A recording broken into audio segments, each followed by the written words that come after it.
മക്കളെ, കുരുക്ഷേത്ര യുദ്ധത്തിൻ്റെ 13-ാം ദിവസം ദ്രോണാചാര്യർ കൗരവ സൈന്യത്തിന് വേണ്ടി നിർമ്മിച്ച ചക്രവ്യൂഹം ഭേദിക്കാൻ കഴിയാതെ യുധിഷ്ഠിരൻ വിഷമിച്ചു.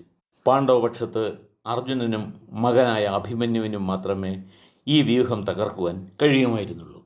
അർജുനൻ സംശപ്തകന്മാരുമായി യുദ്ധം ചെയ്യുവാൻ പോർക്കളത്തിൻ്റെ ദക്ഷിണഭാഗത്തേക്ക് പോയിരിക്കുകയാണ്. യുധിഷ്ഠിരനെ ബന്ധിച്ച് ദുര്യോധനൻ്റെ മുന്നിൽ എത്തിക്കുമെന്ന് ദ്രോണർ ശപഥം ചെയ്തിരുന്നു. എന്നാൽ യുധിഷ്ഠിരൻ്റെ സമീപത്തു നിന്നും പാർത്ഥനെ മാറ്റിയാൽ മാത്രമേ തനിക്കതിന് കഴിയുകയുള്ളൂ എന്ന് ദ്രോണർ ദുര്യോധനെ അറിയിച്ചു.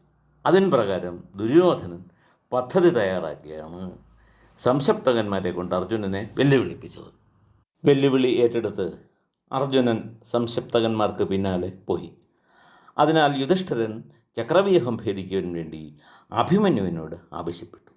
പക്ഷേ അഭിമന്യുവിന് വ്യൂഹം ഭേദിച്ച് അകത്ത് കയറാൻ മാത്രമേ അറിയുമായിരുന്നുള്ളൂ. ഭേദിക്കപ്പെട്ട വ്യൂഹത്തിൽ നിന്നും പുറത്ത് കടക്കുവാനുള്ള വിദ്യ അറിയില്ലായിരുന്നു. അഭിമന്യു അത് പറഞ്ഞപ്പോൾ അയാളെ പിന്തുടർന്നു ചെന്ന് പാണ്ഡവർ യുദ്ധം ചെയ്ത് അഭിമന്യുവിനെ രക്ഷപ്പെടുത്തിക്കൊള്ളാമെന്ന് യുധിഷ്ഠിരനും ഭീമനും പറഞ്ഞു. ഈ വാക്കുകൾ കേട്ട് യുദ്ധത്തിന് പുറപ്പെട്ട അഭിമന്യു ചക്രവ്യൂഹം തകർത്ത് കൗരവ സൈന്യത്തിനുള്ളിൽ പ്രവേശിച്ചു. കൗരവർക്കിടയിൽ തീജ്വാല പോലെ കത്തിപ്പടർന്ന് അഭിമന്യു നാശം വിതച്ചു. ആരെക്കൊണ്ടും അയാളെ തടയുവാൻ കഴിയാതെയായി. ഈ സമയത്ത് സിന്ധു രാജാവും കൗരവ സഹോദരിയായ ദുശ്ശളയുടെ ഭർത്താവുമായ ജയദ്രഥൻ അഭിമന്യുവിനെ തടഞ്ഞു. പരമശിവനിൽ നിന്നും പാണ്ഡവരിൽ അർജുനനെ ഒഴികെയുള്ളവരെ ഒറ്റയ്ക്ക് യുദ്ധം ചെയ്ത് തോൽപ്പിക്കുവാനുള്ള വരം ജയദ്രഥൻ നേടിയിരുന്നു. അതിനാൽ ഒറ്റയ്ക്ക് തന്നെ അയാൾ പലരോടും യുദ്ധം ചെയ്തു. യുദ്ധഭൂമിയുടെ വടക്ക് ഭാഗത്ത് ഗജസൈന്യത്തിനെ തച്ചു തകർക്കുകയായിരുന്ന അഭിമന്യുവിനെ ജയദ്രഥൻ ആക്രമിച്ചു. അയാളുടെ നേതൃത്വത്തിൽ തകർന്നുപോയ ചക്രവ്യൂഹം വീണ്ടും നിർമ്മിച്ചു.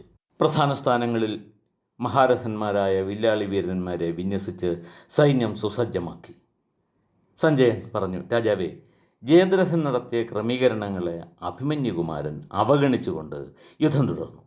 തന്നെ ചുറ്റി നിൽക്കുന്ന രാജാക്കന്മാരെയെല്ലാം ആ കുമാരൻ മുറിവേൽപ്പിച്ചു.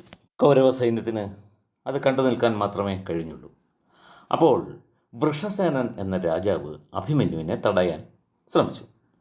അഭിമന്യു അയാളുടെ സാരഥിയെ വധിക്കുകയും വില്ല് മുറിച്ചു കളയുകയും ചെയ്തു. വൃഷസേനൻ അഭിമന്യുവിൻ്റെ തേർക്കുതിരകൾക്ക് നേരെ ആക്രമണം അഴിച്ചുവിട്ടു. കുതിരകൾ വിരണ്ട് ലക്ഷ്യമില്ലാതെ ഓടി. അഭിമന്യുവിൻ്റെ സാരഥി രഥം ദൂരേക്ക് ഓടിച്ചുകൊണ്ടുപോയി. അല്പസമയത്തിന് ശേഷം പൂർവാധികം ശക്തിമാനായ അഭിമന്യുവിനെയും കൊണ്ട് രഥം മടങ്ങിയെത്തി. വസാദിയൻ എന്ന ഒരാൾ അഭിമന്യുവിനെ തടഞ്ഞു. അയാൾ അയച്ച ശരമേറ്റ് അഭിമന്യുവിന് മുറിവ് പറ്റി. ക്രുദ്ധനായ അഭിമന്യു ഒരു ശരമയച്ച് വസാദിയനെ കാലപുരിക്ക് അയച്ചു. അഭിമന്യുവിനെ വളഞ്ഞു നിന്ന ധാരാളം പേരുടെ അംഗങ്ങൾ ഛേദിക്കപ്പെട്ടു. ചിലർ തലയേറ്റ് മരിച്ചു വീണു. അപ്പോൾ ശല്യരുടെ മകനായ രുക്മരഥൻ അവിടെ എത്തി. ഭയന്നു നിൽക്കുന്ന സൈനികരെ അയാൾ ആശ്വസിപ്പിച്ചു. നിങ്ങൾ ഇനി ഭയപ്പെടേണ്ട, അഭിമന്യുവിൻ്റെ കാര്യം ഞാൻ നോക്കിക്കൊള്ളാം. നിങ്ങൾ സമാധാനമായിരിക്കൂ, ഞാൻ അയാളെ പിടിച്ചു കെട്ടാം. അയാൾ അഭിമന്യുവിൻ്റെ നേർക്കസ്ത്രങ്ങൾ അയച്ചു തുടങ്ങി. പക്ഷേ അഭിമന്യുവിൻ്റെ ഒറ്റ ശരത്തിൽ രുക്മരഥൻ കൈകളും ശിരസും അറ്റ് മരണപ്പെട്ടു. ഇത് കണ്ടുനിന്ന രുക്മരഥൻ്റെ അനുയായികൾ അഭിമന്യുവിൻ്റെ നേരെ ശരങ്ങൾ പൊഴിച്ച് മുന്നേറി. അവരുടെ ശരങ്ങൾ അഭിമന്യുവിനെ മൂടി. അതോടെ അയാളെ കാണാതായപ്പോൾ ദുര്യോധനൻ വളരെയേറെ സന്തോഷിച്ചു. എന്നാൽ ആ സന്തോഷം അധിക നേരം നീണ്ടു നിന്നില്ല. അഭിമന്യു പ്രയോഗിച്ച ഗന്ധർവാസ്ത്രത്തിൻ്റെ ശക്തിയിൽ രുക്മരഥൻ്റെ അനുയായികളെല്ലാം മരണഗൃഹത്തിൽ എത്തി. ഇത് ദുര്യോധനെ ഭയപ്പെടുത്തി. അയാൾ നേരിട്ട് അഭിമന്യുവിനെ ആക്രമിക്കുവാൻ തുടങ്ങി. പക്ഷേ അഭിമന്യുവിൻ്റെ അതിശക്തമായ ശരങ്ങളിൽ നിന്നേറ്റ മാരകമായ മുറിവുകളുമായി ദുര്യോധനൻ പടക്കളത്തിൽ നിന്നും ഓടി രക്ഷപ്പെട്ടു. അപ്പോൾ ധൃതരാഷ്ട്രർ ആശ്ചര്യത്തോടെ ചോദിച്ചു, സഞ്ജയ, അഭിമന്യു ബാലനാണെങ്കിലും ഇത്രത്തോളം യോദ്ധാക്കളെ ഒറ്റയ്ക്ക് നേരിട്ട് വധിച്ചിരിക്കുന്നു. ഇതിൽ അത്ഭുതത്തിന് കാര്യമില്ല. ധർമ്മത്തിൽ അടിയുറച്ച് വിശ്വസിക്കുന്നവർക്ക് ഇക്കണ്ടതൊന്നും ഒരതിശയമേ അല്ല. ആകട്ടെ, ആ കുമാരൻ ഇത്രത്തോളം പേരെ വധിക്കുകയും ദുര്യോധനൻ പടക്കളം വിട്ട് ഓടി രക്ഷപ്പെടുകയും ചെയ്തപ്പോൾ എൻ്റെ മറ്റു പുത്രന്മാർ എന്തു ചെയ്തു? സഞ്ജയൻ പറഞ്ഞു, മഹാരാജാവേ, കൗരവ യോദ്ധാക്കൾ ആകെ നിരാശയിലായി. ഏറെപ്പേർ ജീവൻ നിലനിർത്താൻ യുദ്ധഭൂമിയിൽ നിന്നും ഓടി രക്ഷപ്പെട്ടു. അശ്വസൈന്യം പ്രതീക്ഷകൾ നഷ്ടപ്പെട്ട് പിന്തിരിഞ്ഞു. ഗജസൈനികർ ആനകളെ തിരിച്ചു നടത്തിയും പിന്നോക്കം നടത്തിയും പടക്കളത്തിൽ നിന്നും പിന്മാറുവാൻ തുടങ്ങി. ഇത് കണ്ട് ദ്രോണർ, ശകുനി, അശ്വത്ഥാമാവ്, ബൃഹദ്ബലൻ, കർണൻ, കൃതവർമാവ് തുടങ്ങിയവർ അഭിമന്യുവിനെ എതിർക്കുവാൻ ഒത്തുകൂടി. അഭിമന്യുവിൻ്റെ ശരങ്ങളേറ്റ് അവർക്കെല്ലാം പിന്തിരിയേണ്ടി വന്നു. പക്ഷേ ദുര്യോധന പുത്രനായ ലക്ഷ്മണൻ മാത്രം പിന്തിരിഞ്ഞില്ല. ഇത് കണ്ട് പുത്രവാത്സല്യത്താൽ ദുര്യോധനൻ മടങ്ങി വന്നു. അയാൾ മടങ്ങിയെത്തിയത് കണ്ടപ്പോൾ കൗരവപക്ഷത്തെ പിന്തിരിഞ്ഞ മഹാരഥന്മാർ ഓരോരുത്തരായി തിരിച്ചെത്തി. അവർ ദുര്യോധനുമായി ചേർന്ന് അഭിമന്യുവിനെ ആക്രമിക്കുവാൻ തുടങ്ങി. അഭിമന്യുകുമാരൻ ഏകനായി അവരെ നേരിട്ടു. അവർക്ക് വീണ്ടും പിന്തിരിയേണ്ടി വന്നു. കുമാരൻ അപ്പോൾ ലക്ഷ്മണകുമാരൻ്റെ മുന്നിലെത്തി പറഞ്ഞു, അനുജ, ഈ മനോഹരമായ ലോകം നീ ഒരിക്കൽ കൂടി നോക്കിക്കണ്ടുള്ളൂ. അതിനെ നേരിട്ട് കാണുവാൻ നിന്റെ അവസാന അവസരമാണിത്. നിന്റെ ബന്ധുക്കളുടെ മുന്നിൽ വെച്ച് തന്നെ നീ എൻ്റെ ശരത്തിന് ഇരയാകും.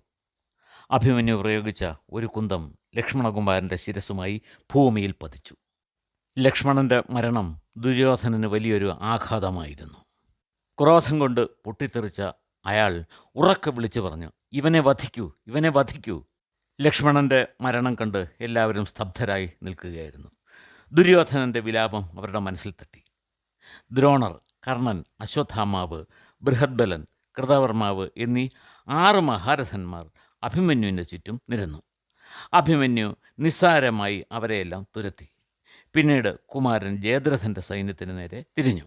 അപ്പോൾ കലിംഗസേനയും നിഷാദവീരന്മാരും ഒരു വലിയ ഗജസൈന്യവും കൂടി ക്രാഥൻ എന്ന രാജാവിൻ്റെ പുത്രൻ്റെ നേതൃത്വത്തിൽ അഭിമന്യുവിൻ്റെ മുന്നേറ്റം തടഞ്ഞു. ക്രാഥപുത്രൻ അഭിമന്യുവിനോട് പോരടിക്കുന്നത് കണ്ട് മുമ്പ് പിന്മാറിയ മഹാരഥന്മാർ വീണ്ടും ഒത്തുകൂടി. അവരെ അഭിമന്യു വീണ്ടും ഒറ്റയ്ക്ക് നിന്ന് എതിർത്തു. അഭിമന്യുകുമാരൻ്റെ ശരമേറ്റ് ക്രാഥപുത്രൻ്റെ തേർക്കൊടിമരം മുറിഞ്ഞു വീഴുകയും സൂതൻ മരണപ്പെടുകയും ചെയ്തു. അഭിമന്യുവിൻ്റെ മറ്റൊരു ശരം ക്രാഥപുത്രൻ്റെ ശിരസറുത്ത് മണ്ണിലിട്ടു. ഇതുകൂടി കണ്ട യോദ്ധാക്കൾ വീണ്ടും പിന്മാറുവാൻ തുടങ്ങി. ഒരിക്കൽ കൂടി ആക്രമിക്കാനെത്തിയ ദ്രോണർ തുടങ്ങിയവരെ അഭിമന്യു മുറിവേൽപ്പിച്ചു. കൗരവപക്ഷത്തെ സഹായിച്ച ശക്തനായ രാജാവായിരുന്നു വൃന്ദാരകൻ. അയാളും കുമാരൻ്റെ ശരത്തിനിരയായി യമലോകം പൂക്കി. മഹാരഥന്മാർ എല്ലാവരും അഭിമന്യുവിൻ്റെ ശരങ്ങളേറ്റ് അവശരായി. ഉടൻ തന്നെ കോസലത്തിലെ രാജാവ് ഒരു വലിയ സൈന്യത്തോടൊപ്പം അഭിമന്യുവിനെ തടയാൻ ശ്രമിച്ചു. അഭിമന്യുവിൻ്റെ ശരങ്ങളേറ്റ ആ രാജാവും സൈന്യവും യമലോകം പൂകി. മഹാരാജാവേ, പിന്നീട് കർണനും അഭിമന്യുവും നേരിട്ടായി യുദ്ധം. ധീരന്മാരായ 6 മന്ത്രിമാർ കൂടി കർണനെ സഹായിക്കുവാൻ എത്തി. അഭിമന്യുവിൻ്റെ യുദ്ധസാമർഥ്യം കർണൻ ഇമവെട്ടാതെ നോക്കി നിന്നു. ആ ശത്രുബാലനോട് മഹാരഥനായ കർണന് ആരാധന തോന്നി.